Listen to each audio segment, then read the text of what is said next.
It's Bob Sansevere here with Vikings beat reporter Jeremy Fowler, Brian Murphy, and Pioneer Press Deputy Sports Editor John Pluym.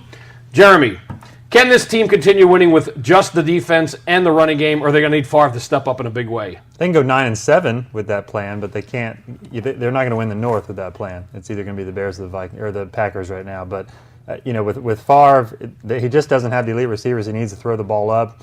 He likes to throw that lob pass in the end zone. He doesn't have that right now. Hank Baskett, Greg Lewis, they are what they are. Guys like that are not going to get it done. They're average long term. Now, Brian, do you see the Bears beat the Packers Monday Night Football? The Bears the team to beat, or is it still the Packers for the Vikings to have to worry about? I still think it's the Packers. I mean, the Bears have gotten away with a couple of things, if you could say that kindly. I mean, they're going to be a team that's going to be there at the end.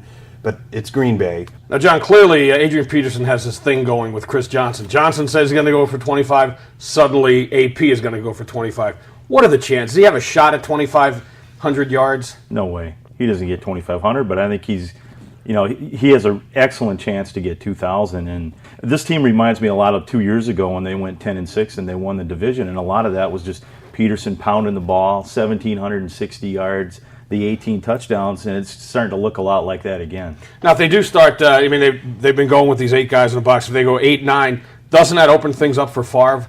Jeremy, I mean, at some point he has to, whether it's a short passing game or going downfield to somebody, he has to start stepping up. I mean, Tavares Jackson could have this team at 1-2. Yeah, you're probably right. I mean, Favre can't get much worse right now. He's got 6 interceptions, which almost matches last year's entire total with 7 interceptions through 16 games. So at least they have that going for him. It can only get better.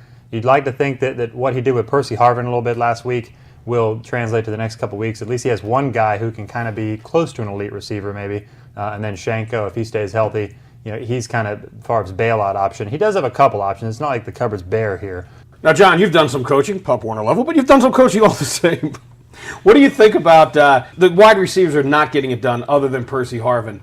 Why not go to more of a 2 tight end where you can get some short passing with Shanko, whether it's Dugan or Kleinsauce or something to try to get a power running game and also give him some receivers with quick passes? I think what they did the first drive coming out of the half against the Lions is the way to play. They had Kleinsauce and Dugan in there. Kleinsauce had a nice 8-yard catch. Dugan had another, I think, 10 or 11 yards. And their best receiver tight end was not on the field. I mean, right now, the 2 best things about this offense are the short passing game. The short passing game and the run game. And that's what they can focus on because they're not going to get anything deep with Bernard Beering. That guy's been checked out since training camp. I mean, who knows if he'll ever check back in. All right, quickly, each of you. They're 1-2. Give me the final record. 9-7. I'm still sticking with 10-6. 10-6. That's where I'm going to be, 10-6. We'll have to talk about the Vikings again at another time.